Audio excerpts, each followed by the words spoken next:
This is not just a coaching carousel here in 2021. This is a high-powered coaching carousel. Brian Kelly, LSU, how does that strike you? We got Ben Belden here and also Nathan Erbach. You can join them on our Notre Dame post-game show here, The Voice of College Football. Also catch Nathan on his podcast, Golden Homers. We reeled these two in to give us insight into the Notre Dame situation and Brian Kelly. Hey, guys, how you doing tonight? I don't know yet. Interesting Notre Dame fan. It's a loaded question. How does Brian Kelly to LSU strike you? Go ahead, Ben. Oh man, Mark and I were just talking off the air about how it doesn't feel like it's the most normal fit in the world. A guy from New England with Midwestern and New England ties going to the deep South to coach LSU. That seems a little strange, but I don't know. There's always been rumors here and there when Brian Kelly has struggled that he's going to take over these programs that are quote unquote easier to win at than Notre Dame. So from a lot of from a lot of standpoints, it's not that much of a surprise. The biggest part of the surprise for me is that it just came on so quickly. The reports are that Brian Kelly was out recruiting as this broke. So I don't know. It's weird. There's a lot of weird things going on. I don't necessarily know that I have all the answers to them. Yeah, I don't. I think first and foremost, and I tweeted this out earlier before the news broke when it was sort of being thrown out there. I think the biggest thing is that this is a much different job than when Brian Kelly took it over. So from that standpoint, I'm not upset like some Notre Dame fans and even analysts have shown on Twitter platforms or the social media platforms and on message boards and stuff like that tonight. I think Notre Dame's going to hire someone very good, well respected, and someone that's going to lead the program. And maybe there'll be a tiny hiccup or two along the way, because I think that's always expected. Maybe the recruiting class doesn't fully stick together, which I think is important to note as well, regardless of who they hire. But at the same time, I think that just the program itself is in such a healthy place that Notre Dame's going to be fine in the end. In regards to Kelly leaving for LSU, a lot of what Ben said, I echo. I never would have thought he would have left for the South. Being a New England guy, coaching where he coached previously to Notre Dame. I think he's also somewhat fairly close to retirement, to be completely honest with you. And I know, just reading some LSU message boards earlier, a lot of them shared that same thought process that Brian Kelly is a terrific coach in general, but how long exactly is he going to be a head coach? But the one thing I do not blame Kelly for is essentially setting him and his kids up and their kids up for down the line. Because I do think Notre Dame, no matter who, no matter what they would have offered, would not have been what LSU was offering. And it's just not the way they run things. And it's, people can say that's Notre Dame or not. I don't know. But it's hard to blame someone who takes that amount of money when he's essentially going to make probably double what he was at Notre Dame. And so there's no reason to believe that Brian Kelly and Notre Dame had a strained relationship in any such way. I don't. Sorry, we believe everything was fine, right? Yeah, I don't think that there was any bad blood there. I mean, and I don't think. I mean, I don't want to speak for Nathan, but I don't think that that's really ever been something that's been talked about. Now, is he frustrated behind the scenes about, maybe not being able to recruit this kid or that kid or whatever? That's probably the extent to which I would go. But as far as bad blood goes, I think that honestly, Jack Swarbrick and Brian Kelly had a great relationship. I mean, Swarbrick could have probably fired him a time or two, and that would have been understandable at the time. So no, I don't think that I don't think that there's bad blood there. I'll let Nathan kind of weigh in on that part. I think there's bad blood now. I do not think there's bad. Yeah, I don't think there was bad blood previously. To echo a lot of what Ben said, I don't think this was necessarily about recruiting and the idea that Notre Dame can't win a national championship. If anything, I think bringing in Marcus Freeman as a defensive coordinator and seeing what he's done on the recruiting trail this cycle specifically, and for 2023, it shows that Notre Dame can absolutely compete for a national title. So I don't really think it had to do with that.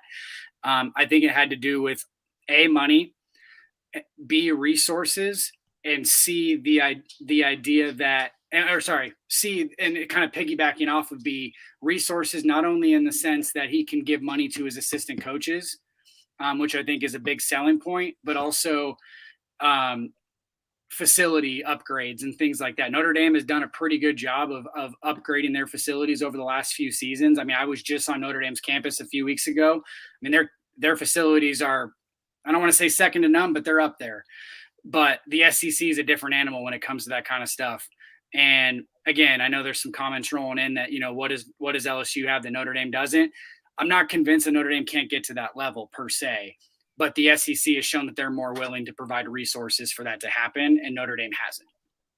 So on the flip side of the argument that he goes to LSU and he's provided with everything he could possibly want to build a championship team, he also has to knock heads with Nick Saban and soon to be, Texas and Oklahoma, but Nick Saban, Jimbo Fisher, and others in the SEC, and the path is going to be that much tougher than what he's experienced at Notre Dame, even though they schedule difficult at Notre Dame. The ACC contract, I think, has lightened the load in recent years. So there's that end of it as well. Maybe you're in a better position to win and recruit a certain level of athlete. Maybe, as you guys are outlining, that's been done at Notre Dame in recent years, thanks to Brian Kelly. But on the flip side, the path of resistance seems to have been ratcheted up considerably. Yeah, no, it's hard to argue with that. I mean, people want coaches to, or I think coaches are drawn to the SEC partly because they can win national championships and recruit at a higher level than most programs. But at the same time, like you said, I mean, you got to go through Nick Saban, you got to go through whoever Florida's going to end up hiring because they'll probably get back at some point. You got to go through Texas A&M, who's recruiting at a high level now. You have to go through Georgia, who is playing an unbelievable football this season. And then you can name several other schools in the SEC that have the potential, to get to that level as well. And then not only that, but Clemson's probably going to be back. USC could end up being a much better program here soon. So there's going to be a lot of other schools, and I'm sure Notre Dame will be right up there. But you could argue that someone like Lincoln Riley going from OU, who's going to end up in the SEC, going to USC might dominate the Pac-12 for years to come and have a much easier time getting to the college football playoff. Yeah, I agree with that. And as we've been talking, I kind of thought, it almost seemed like about every other year since USC has had so many different coaching changes over, Brian Kelly's tenure at Notre Dame that, there was the rumor that would Brian Kelly ever take the USC job? I think that would have been something that I would have thought, given what Lincoln Riley just did. I always thought that it would be more likely he would take a job like USC, even though that they're Notre Dame's, biggest rival. I mean, depending on who you ask, I guess. But I don't know. I'm still stuck on kind of the first question. It's just weird to see Brian Kelly go to the South, go to a place where, it sort of seems like he maybe just made his road to the national championship a little bit more difficult. And I almost just wonder, to finish that thought, I almost just wonder, did he just get bored? Did he just get bored at Notre Dame and decide, well, I'm not going to win a national championship here, so let me go try somewhere else? Because, and certainly there's the money aspect. I mean, $100 million is a whole lot of money. But yeah, and I think that was a great point by Nathan about being able to pay his assistant coaches. I think that has a lot to do with it. I mean, you saw that with Mike Elko a couple years back. Texas A&M just kind of came and threw a whole bunch of money at him, and next thing you know, he's at A&M under Jimbo Fisher. So yeah, I think that's a great point about about the assistant coaching thing. He'd like to be able to retain those guys. He maybe even probably was starting to feel like, oh my gosh, how much longer is Marcus Freeman going to be here? And I wonder if that had anything to do with that. But Like I say, I'm still stuck on this. This is just weird. It's just weird. I'm stuck on that too, because Brian Kelly just does not strike me as an LSU head coach. And if you go through the coaches in the FCC, both current and former, most of them, the great majority, are from the footprint of the SEC, both in regards to where they grew up and where they have coached and gained their experience. Now, there are exceptions, Lou Holtz being one, of course, coached at South Carolina at the end of his career.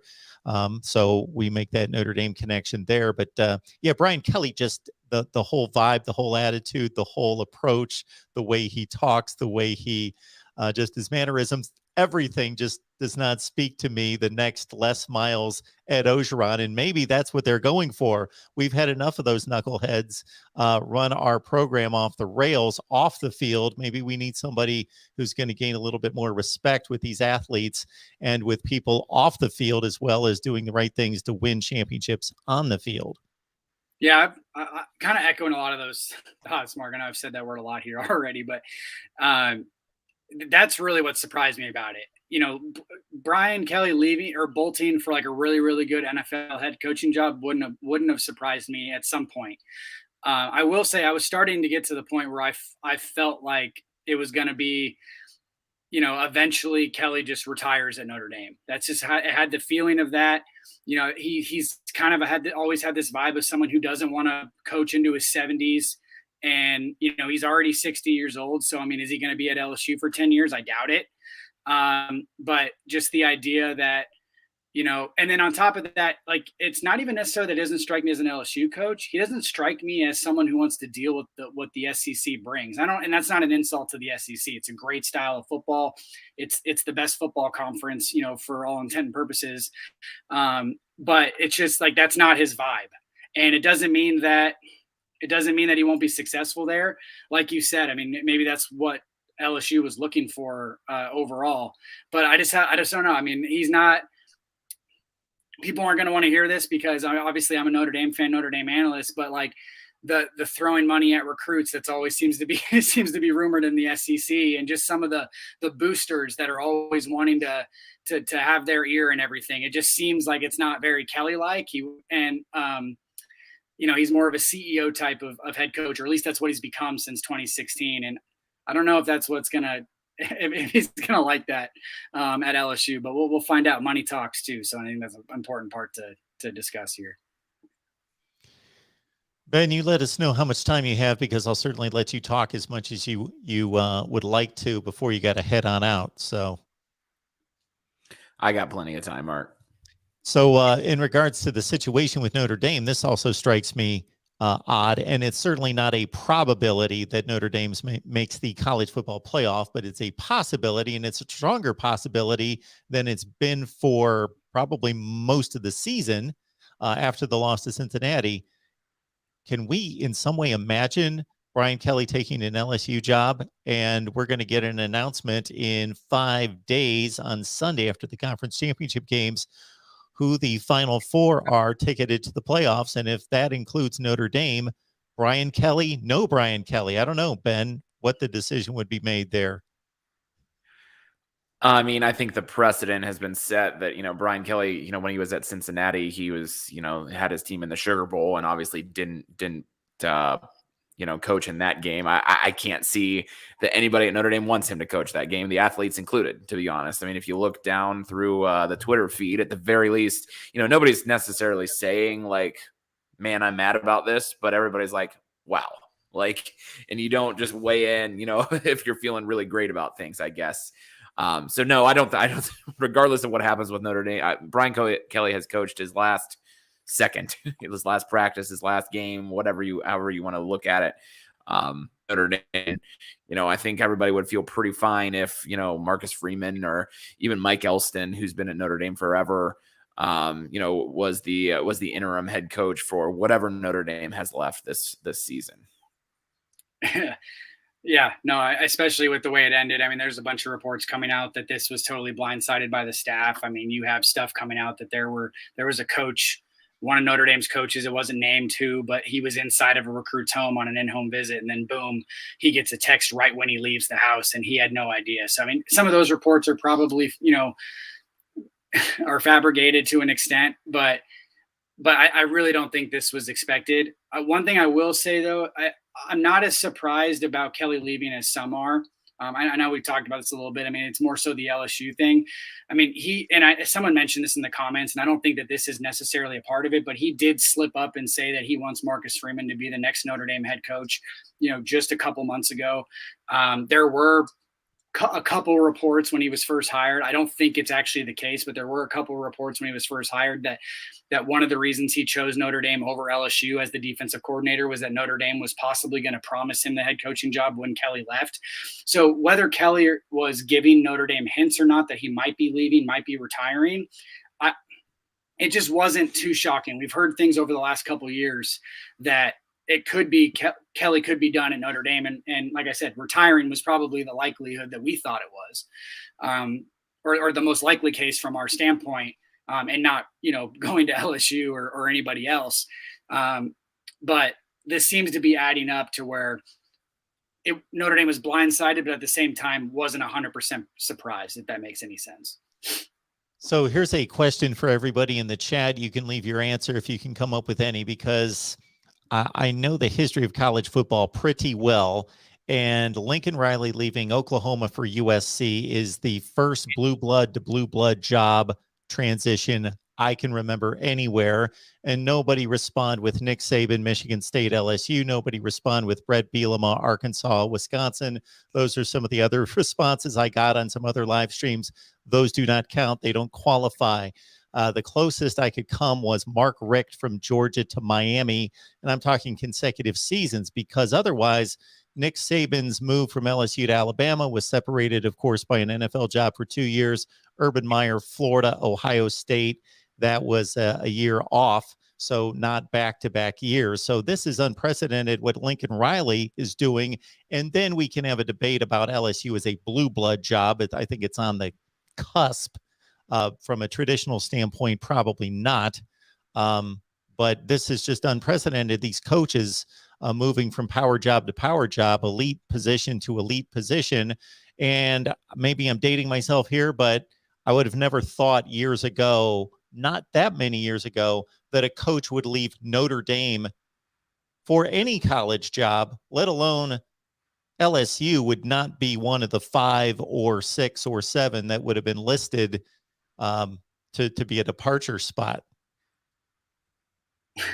Go ahead, Ben. It just wouldn't be. But yeah, times have changed. I was, and I can't remember the exact comment that I was reading as this all broke, but like, how many guys can you think of that have left Notre Dame on their own accord? I mean, there's really not that many. I mean, over the course of the last 20, 30 years, I mean, I don't know. You know what I mean? Like, Notre Dame's just not a place generally where you leave unless it's, you're run out of town or whatever. Brian Kelly was at the peak of what we thought was going to be something very special, on the verge of maybe his best Notre Dame teams ever, and then he leaves. And the said, that kind of adds to the I don't know what the word is, but the shock of it all. So, yeah, I mean, it's, I don't know. We don't need to get into a debate about, how good of a job is Notre Dame or any of that type of stuff. But I mean, it's a pretty darn good job. And, I don't know. Again, I'm at a loss for words because this is just also strange to me.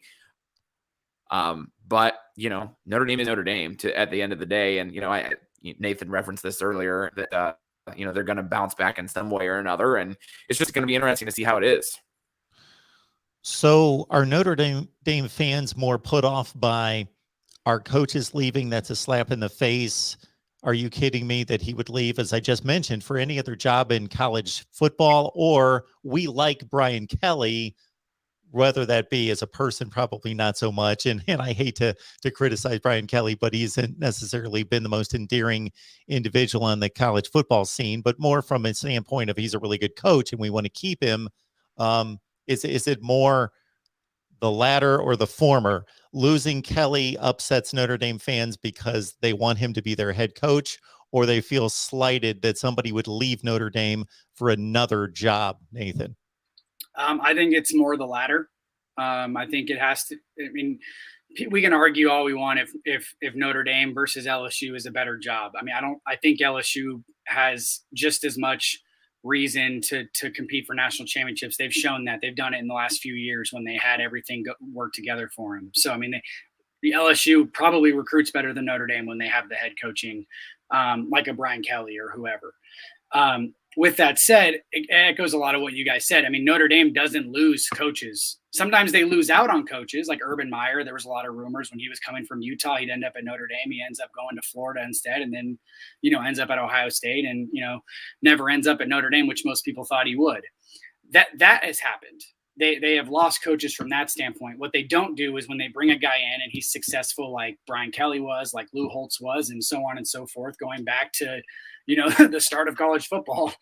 They don't lose guys to equal or better programs, even if you want to throw that word out there. But I think the other thing that bugs Notre Dame fans more than anything is that it's right on the cusp of a possible second college football playoff in a row and third in 4 years. Doesn't mean that Notre Dame's going to go win the national championship this year. It doesn't mean that they're really any closer to winning the national championship than LSU per se. But the idea that Kelly leaves in the middle of a possible playoff run, and if they don't make the playoff, they're still going to end up in the Fiesta or the Peach Bowl. And I know, that those aren't really big bowl games anymore unless they're in the playoff, because kids are going to sit out and so on and so forth. But they're still New Year's Six bowls. And Notre Dame is coming off of 5 straight years of 10 plus seasons, multiple years of 11 or 12 wins. And I think that's what shocks people more than anything, that this wasn't something that was maybe after the bowl game or after it was decided if Notre Dame was going to be in the college football playoff or not.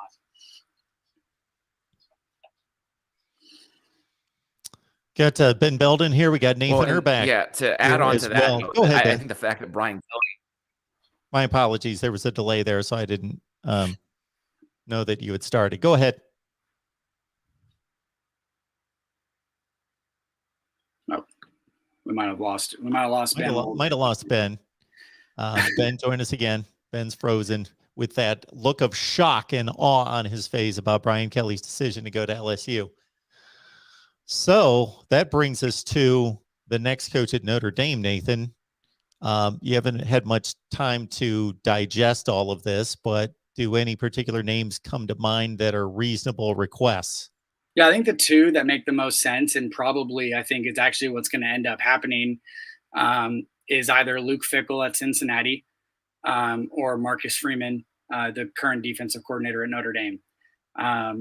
Obviously Luke Fickell has said on multiple occasions in reality that either Notre Dame or Ohio State is really the job he would look for to move from Cincinnati. And I think he's proven that. I think he's probably been offered or at least been in high consideration for a lot of other jobs, probably even including the USC and LSU jobs this year, and maybe politely turn them down. And then with Freeman, there's a couple things. I mean, obviously he had the respect of the current head coach, or the former head coach, in Brian Kelly, which I still think will go a long ways with Jack Swarbrick and the other decision makers at Notre Dame, and the idea that he's a young guy that could build something very strong.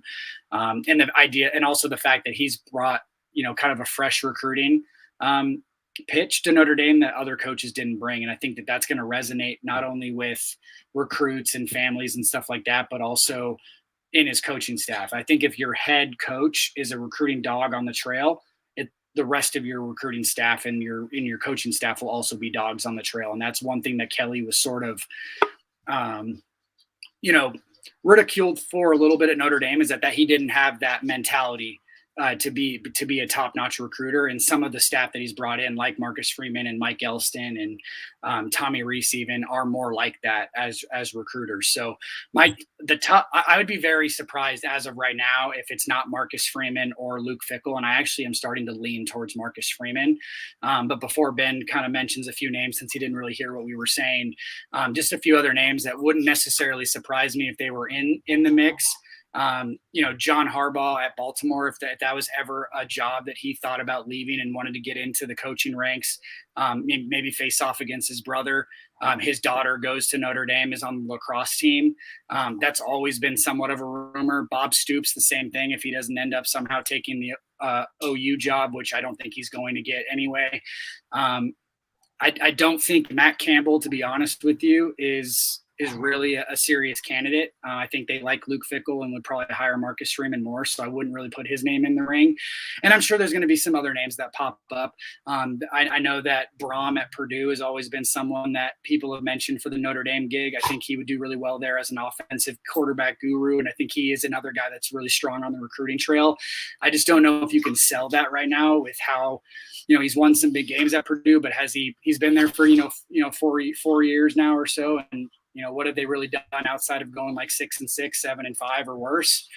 But I do think he's a guy that would be better at that at a Notre Dame, obviously. But yeah, I think it really comes down to probably Luke Fickell or Marcus Freeman when all said and done. Ben, Nathan pretty much covered the coaching gamut in regards to reasonable candidates. I know you didn't catch all of that, but anyone else that you can think of? Yeah, I mean, the only other name that I'd potentially maybe throw in there, and this was rumored, when Brian Kelly was struggling, if you fire Brian Kelly, who do you get? I mean, it's PJ Fleck. I know that that's a name that a lot of people really liked, around 2016.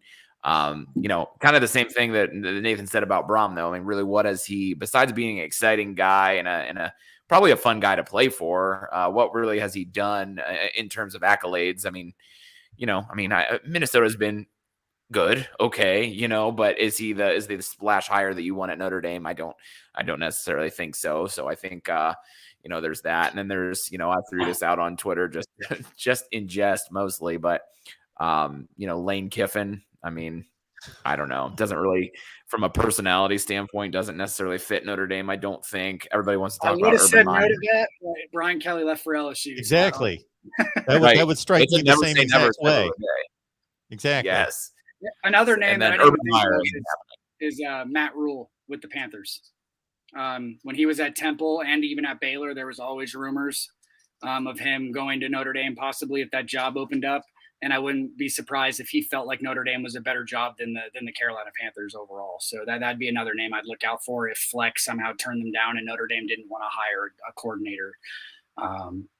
But yeah, I mean, I know someone mentioned that John Harbaugh is not a serious candidate. I was just throwing that name out there because there's been rumors. I'm not saying he's a serious candidate, but Baltimore's having his, who knows if Baltimore wants to move on or if he's decided he's done with the NFL. I don't know. But if he did leave for any job, I would say Notre Dame would probably be the job is all I was really getting at. Ben mentioned Urban Meyer, and I know that he said way, way back in his career that the two jobs that he wanted were Ohio State and Notre Dame. So, and he seems like a guy that cares about legacy, which just about everybody does. That's not a knock on Urban Meyer, but just to continue a 3 national championship legacy. And actually, ironically, the only 2 coaches in history who have a better record than Urban Meyer are in black and white photos at Notre Dame. I believe that's Newt Rockne and Frank Leahy. So he's got the best record in college football post World War II. So from a legacy standpoint and tradition and being the purist that he is from a college football standpoint, certainly I guess he would covet the job. And yes, I did say from a college football standpoint. BGO Football Funk here says the LSU job's better. Thank you so much for the super chat contribution. We appreciate that. We got Nathan Urbach and we got Ben Belden here, and they do a heck of a job on Notre Dame post game for us here at the Voice of College Football after every Notre Dame game. So that will be a college football playoff appearance or a bowl game in a New Year's Six game. So join them then. So our guy BGPO Football Fun comes back with Johnny Heisman from Clemson to Georgia Tech. Oh, he's answering my question and he's going like dark ages on me. Okay.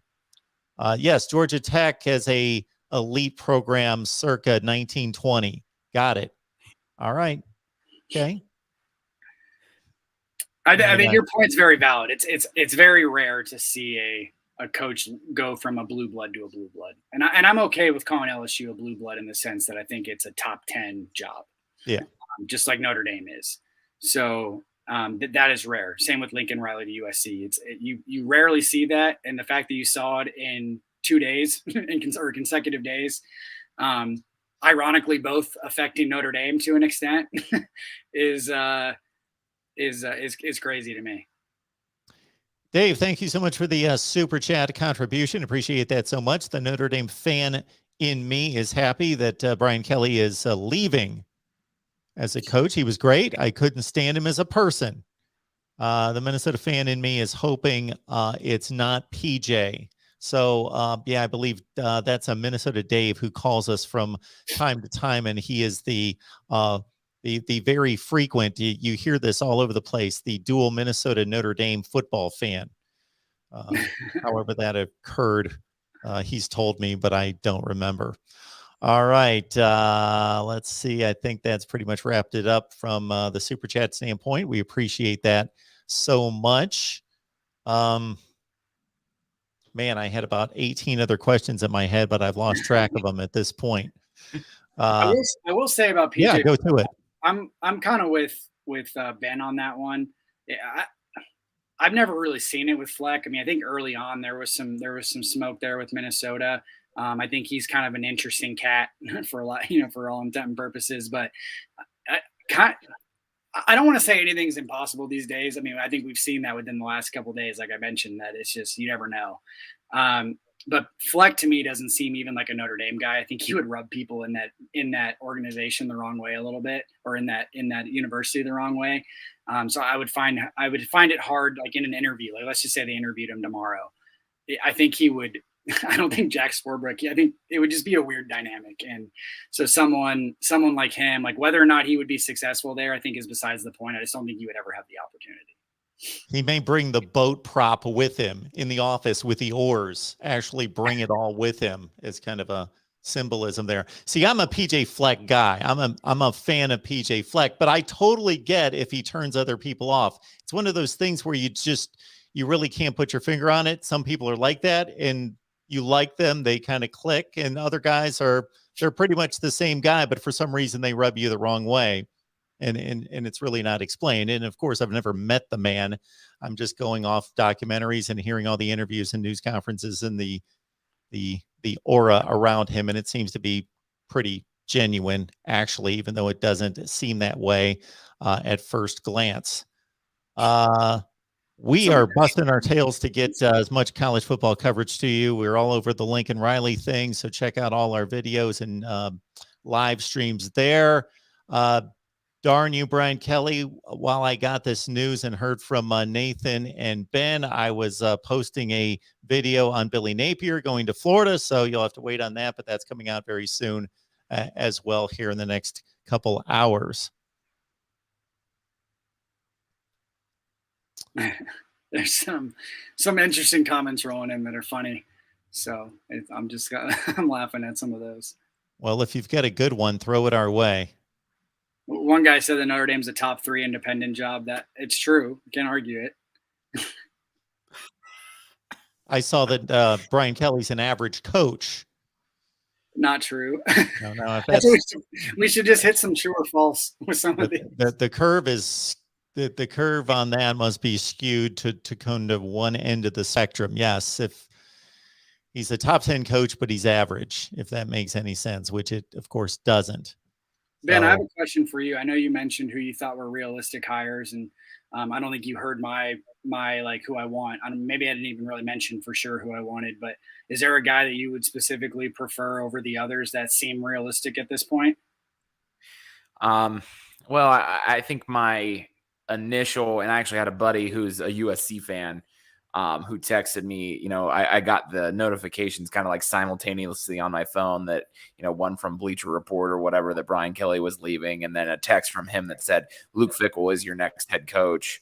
And this is a guy who wanted Luke Fickell to be, potentially the coach at USC, I might add. So, that was kind of my knee jerk type of reaction. Obviously the thing that all Notre Dame fans were saying was Marcus Freeman. And so, I spent the better part of the last couple hours thinking, Luke Fickell, Marcus Freeman, could they do it both together? I think if you end up with Luke Fickell as your coach, you lose Marcus Freeman. I know they're, good friends. I know that they're, I believe Luke Fickell is, the godfather to one of Marcus Freeman's kids, or maybe it was the other way around. Very close from their time in Cincinnati. Let's put it that way. But I don't think that Marcus Freeman wants to, go back and be an assistant to Luke Fickell again. I don't know. It would seem weird. And I that think wasn't really something. for Cincinnati. I think it's mostly because Cincinnati would hire him on the spot to be their head coach. Right. Right. So, yeah. And so, yeah, that's the other part that, Marcus Freeman could go back to Cincinnati and be the head coach. And so, yeah, I mean, I don't know. So, the way that Notre Dame has recruited, the way since Marcus Freeman has been here, I think I'm fully 100% on board with Marcus Freeman being the next head coach. Especially since Notre Dame's in such a stable place right now. It's not like you need somebody to come in and really change a whole awful lot from a cultural standpoint. You might argue that there's some things that you'd like to see done better or differently on one side of the football or the other, or whatever the situation is. But, Marcus Freeman strikes me as a guy that would be a great guy to devote his time completely to recruiting. Obviously, he's got his hand in all of these other places throughout the football program, but I mean, he focuses more time on recruiting and a little bit less time on some of the strategic things and signs off on some of the strategy. I think that's a great thing for him. Who knows if he wants that exactly or not, and how much, if he becomes a head coach, how he spreads himself. But I genuinely think that would be a good scenario for Notre Dame. Bring back Freeman, try to keep this recruiting class kind of in order. Bring back most of your assistant coaches. I'm sure he'll want to do some different things here and there, and let him do it as far as I'm concerned, and go from there. That's really that's what I would do. Yeah, and I've been sort of piggybacking back and forth here, because I really do. First of all, I do think it's going to come down to Fickell or Freeman. That's just what I believe. It's what I've heard from people that are more in the know than me. It just seems that way, and it's honestly seemed that way for 3 years. if you knew Kelly was leaving in any capacity, it just felt like. I mean, maybe there were some other names. I mean, maybe before Matt Rule left for the NFL, he was another name that was involved there. But I'm struggling with it's weird. There's two sides of this. I think you get the proven NFL coach the proven head coach with Luke Fickell, who I think would keep this program where it's at. Maybe you lose some recruits in the process this year and stuff like that because it's brand new. All of these guys had second tier options that likely weren't Cincinnati. But Luke Fickell is, I think, a very good head coach and would stay at Notre Dame for a long time. I don't think he would necessarily bolt for Ohio State if Ryan Day left immediately. But that is a concern, I think, at the same time. But then the other side of it is, and it goes a lot to what you said about Marcus Freeman. Part of me just thinks Marcus Freeman has it. I know it's not traditional for Notre Dame to hire someone who's never been a head coach before, at least in recent memory. But he would keep this recruiting class and the 2023 recruiting class, together for the most part. And I think that's more important than maybe people want to realize. I know some people are like, well, forget about the recruiting classes, get the best coach. Yeah, I do agree with that. And that's where I think Luke Fickell comes in to an extent. But also Marcus Freeman has been here. I think he would keep not only the recruiting class afloat, but also the coaching staff. I think Tommy Rees would remain the offensive coordinator, which would help with the offensive recruits. I think that, Mike Elston maybe gets promoted to defensive coordinator. I think I think Kelly was hesitant to hire Mike Elston as a defensive coordinator, partly because, he didn't have his hands on the defensive side of the ball, but Freeman does. So it would still be Freeman's defense. So I don't think there would be much of a concern with Elston running the show there, because Freeman is essentially going to be the one running the show on that side of the ball. And then, like I said, it really comes down to, I think he has it. I think he's going to be a guy that you regret not hiring down the road if he ends up at, for example, Cincinnati, and then a hypothetical, again, Ryan Day leaves for the NFL in a few years, and then Marcus Freeman's all of a sudden taking the Ohio State job. So, I think it's a job that he would keep for a long time if you gave it to him. And I think that there's recruiting ramifications possibly if you don't. Notre Dame with the number 4 class in the 2022 247 list here. And we are 3 weeks away from National Signing, 2 weeks away on Wednesday from early National Signing Day, when about 85 to 90% of the players will be signed. That's crazy good. Yeah. I can almost guarantee you that's going to change a little bit. Sure, but that's what Brian Kelly's leaving. Yeah, well, and I think that's where I brought up the point earlier, where like I think that's where Notre Dame fans are a little bit more, you know, like why they're shaking their head a little bit about it. It's not the fact that he left for an LSU style job. I mean, I can understand the money. I can understand the idea of having some lesser academic hurdles. I can understand the idea that LSU maybe has a better chance of winning a national championship like they've shown in recent years. What I don't understand is right before a college football playoff berth, you have your best recruiting class since like 2013 when they brought in Jalen Smith, just to give you an idea of who the top recruit was in that class. You just hired maybe the best defensive coordinator in college football, probably along with Dan Lanning at at Georgia, and a guy that probably would have stayed with you for a few years. So that's the kind of stuff that seems odd. Seems a little bit more odd to me. But again, like I said, I can't blame him for leaving for money and some of the other things that he possibly left for. Yeah. Well, I was saying this whenever my internet connection betrayed me more than Brian Kelly betrayed Notre Dame. I was in the middle of saying, I think what makes that, to piggyback off of what you're saying, Brian Kelly said all year the term transitional year, which did not imply that he had any idea that he was going to leave after the end of this year. Transitional year means, we're building this to get what we want to get in the next couple of years. I mean, just the fact that he used that terminology, I think, when you kind of take a step back and look at it from a big picture standpoint, that's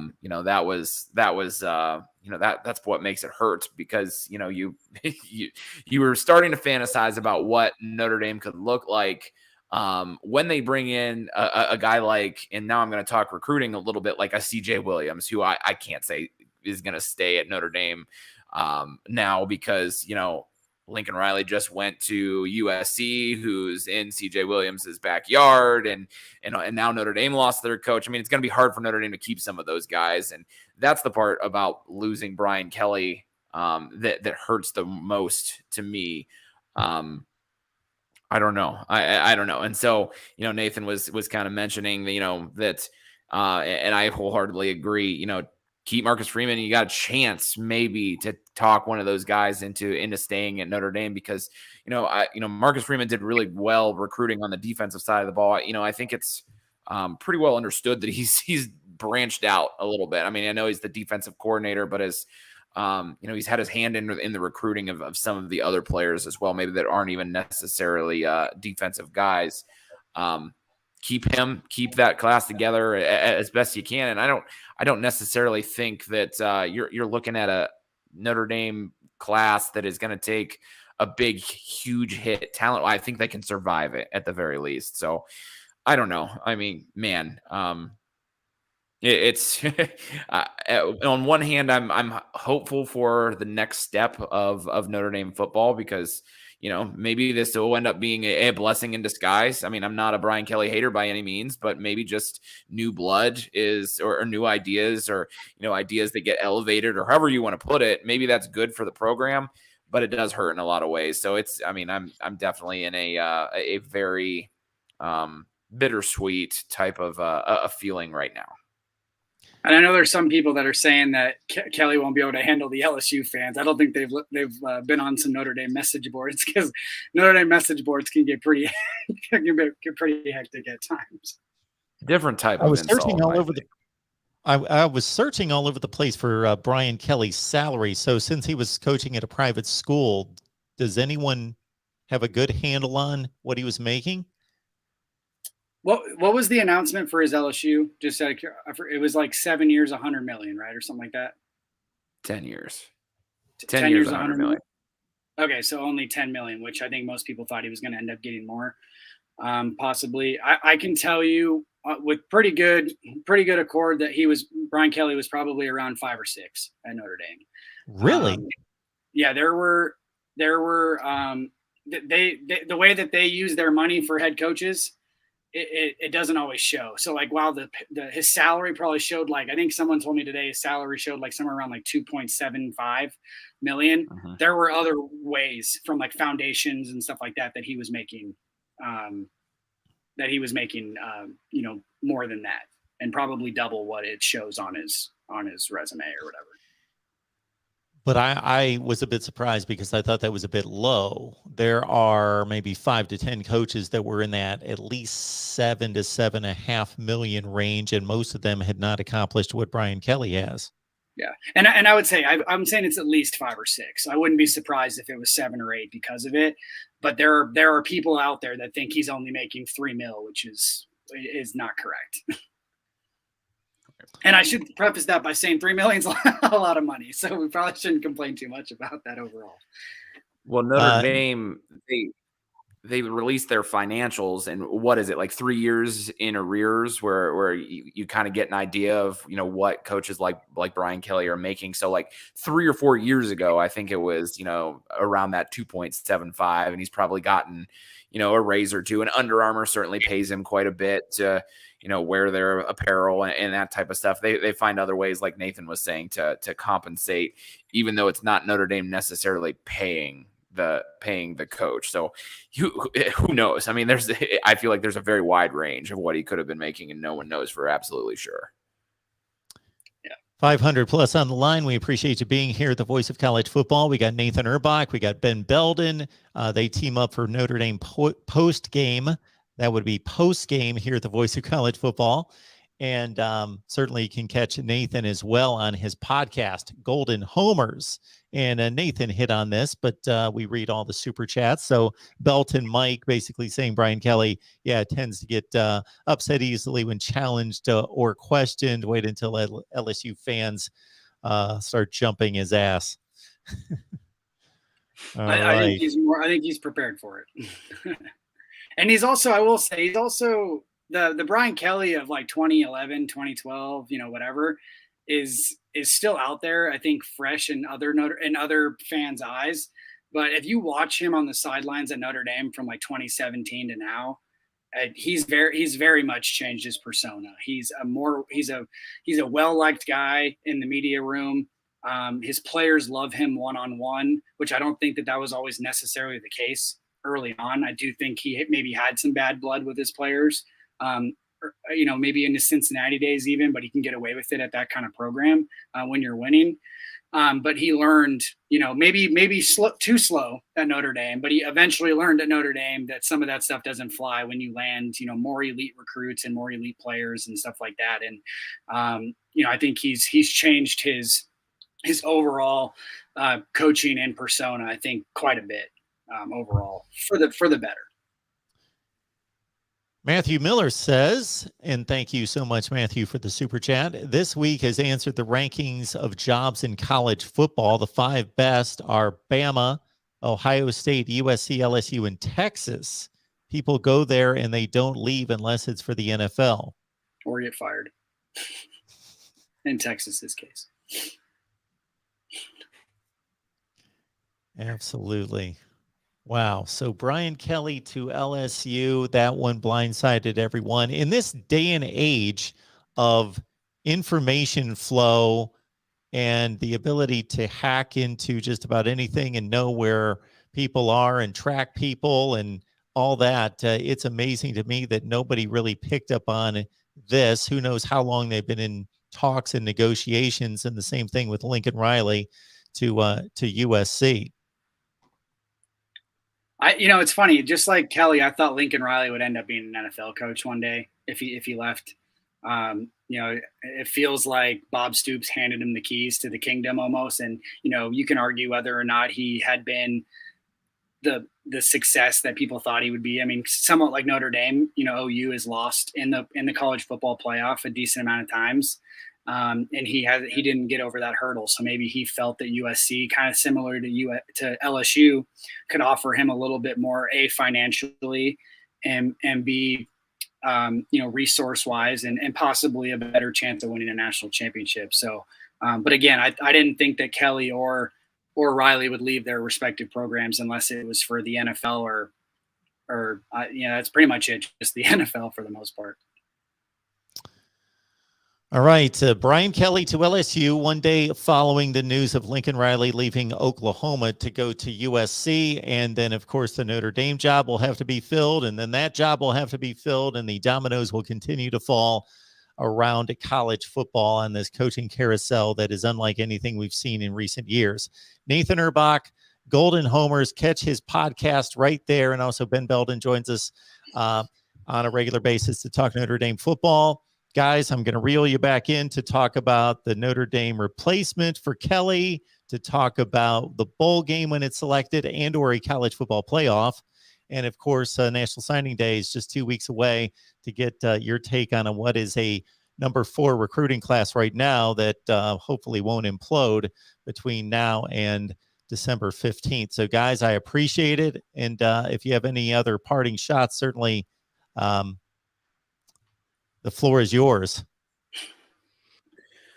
Well, as I've been sitting here, talking about this, thinking about this, I guess my next biggest question is, what's the timeline for Notre Dame and what they're going to do? I mean, obviously this is particularly shocking because Brian Kelly is leaving for LSU when theoretically Notre Dame could be competing in a college football playoff this year.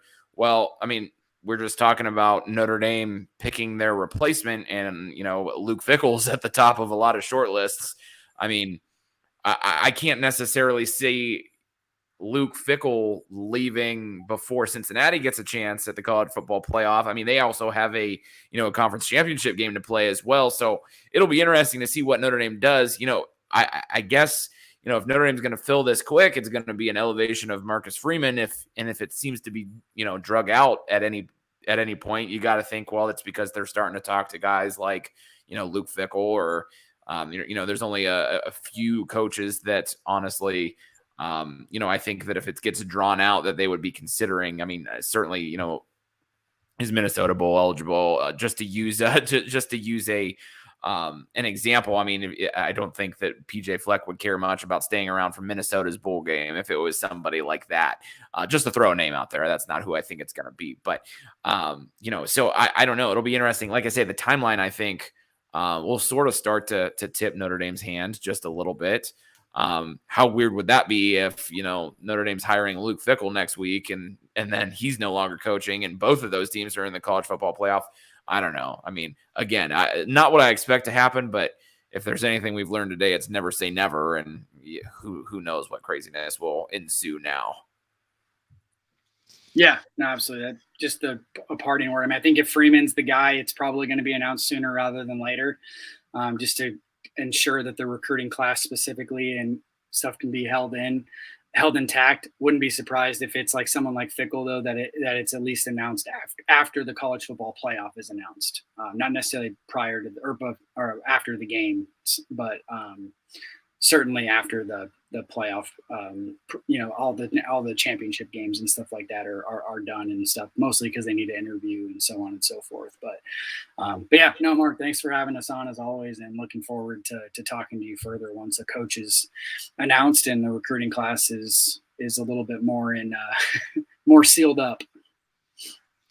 Fickell could coach the rematch in the college football playoff, this time for Notre Dame against Cincinnati in the playoff. And maybe Brian Kelly goes and coaches in place of Ed Ogeron in the Gasparilla Bowl or wherever LSU is going to head at 6-6. I'm sure he would want to do that. All right, good stuff. Nathan Erbach, Ben Belden, you guys are the best. We appreciate you being here and getting this put together so fast. So thank you so much for that. And we will catch you soon. Thanks, Mark. All right, everyone. The lineup tomorrow night is starting at 1:15 Eastern. We've got our Miami Hurricanes live show on the Miami channel live, 1:15 Eastern. We've got our Iowa Hawkeyes live show at 5:30 Eastern. And, of course, the Iowa Hawkeyes play in the Big Ten championship game against Michigan. So be locked into that, as well as our playoff rankings watch party at 7 o'clock Eastern time right here. So that's 1:15 Miami live on the Miami channel. Then we also have 5:30 Iowa live on the Iowa channel. And thank you so much, everybody, for pushing us past 1,000 subs on the Iowa channel, and then back here for the call-in show at 7 o'clock Eastern after we watch the rankings unveiling all together. And you know what? I forgot. 10 a.m. 10 a.m. Somebody get me out of bed. 10 o'clock Eastern, we are doing a special Oklahoma Live on a Tuesday morning following their news conference today. So Oklahoma fans, college football fans, be on our Oklahoma channel bright and early at 10 a.m. Eastern, 9 a.m. Central, Norman, Oklahoma time for Oklahoma Live. Again, Miami, Iowa, and the rankings watch party tomorrow night right here at the Voice of College Football. Thank you so much for all that you guys do. You guys make this platform what it is. I don't. I just bring it to you, and you guys make it go right here at the Voice of College Football. So we appreciate all the contributions.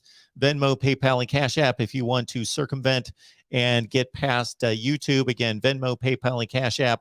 Just search Mark Rogers TV, and we will see you all on Tuesday.